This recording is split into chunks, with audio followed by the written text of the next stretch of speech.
নমস্কার বন্ধুরা, জবজেনিক্স ইউটিউব চ্যানেলে আপনাদের প্রত্যেককে স্বাগত। ডিএ মামলা নিয়ে অত্যন্ত গুরুত্বপূর্ণ একটি আপডেট। সুপ্রিম কোর্টে ডিএ মামলা 22/4/2025 অর্থাৎ এপ্রিল মাসে কিন্তু 22 তারিখ সুপ্রিম কোর্টে ডিএ মামলা উঠতে চলেছে। আপনারা প্রত্যেকেই জানেন সেখানে কিন্তু একটি লিস্ট প্রকাশিত হয়, অ্যাডভান্স লিস্ট। অ্যাডভান্স লিস্টে আগের বছর ডিএ মামলার নাম উঠেছিল 95 নাম ছিল, এবং যখন লিস্ট প্রকাশিত হয় ডেলি লিস্ট মানে সেখানে কেস নাম্বার কত ছিল? কেস নাম্বার ছিল 44। এক্ষেত্রে অ্যাডভান্স লিস্টে নাম্বার ছিল 95, কিন্তু যখন ডেলি লিস্টে কোর্টে যখন কেসটা ওঠে তখন কিন্তু ছিল 44।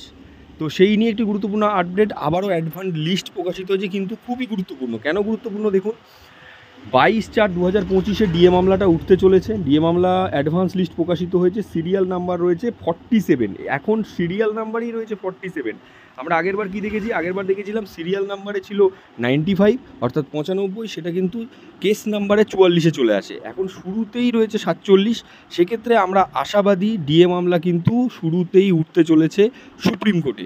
এবং এর আগেও একটি ভিডিওতে আমি জানিয়েছি যে এর আগের মামলাতেই আমি আপনাদের জানিয়েছি যে ডিএ মামলা কিন্তু এইবারই হয়তো সমাপ্তি হবে, অর্থাৎ 22/4/2025-এই কিন্তু ডিএ মামলা সমাপ্তি হতে চলেছে। কারণ আগের বারই কিন্তু জাজদ্বয় কোশ্চেন করেছিলেন যে কেন এই মামলা আমরা খারিজ করব না, উকিলদের কেন এই মামলা আমরা খারিজ করব না। তো সুপ্রিম কোর্ট যদি এই মামলা খারিজ করে দেয়, সেই মামলা ফিরে আসবে হাইকোর্টে, এবং হাইকোর্ট পূর্বেই রায় দিয়ে রেখেছে যে যারা সরকারি কর্মীদের যারা রয়েছেন তাদের বকেয়া ডিএ মিটিয়ে দিতে হবে রাজ্য সরকারকে।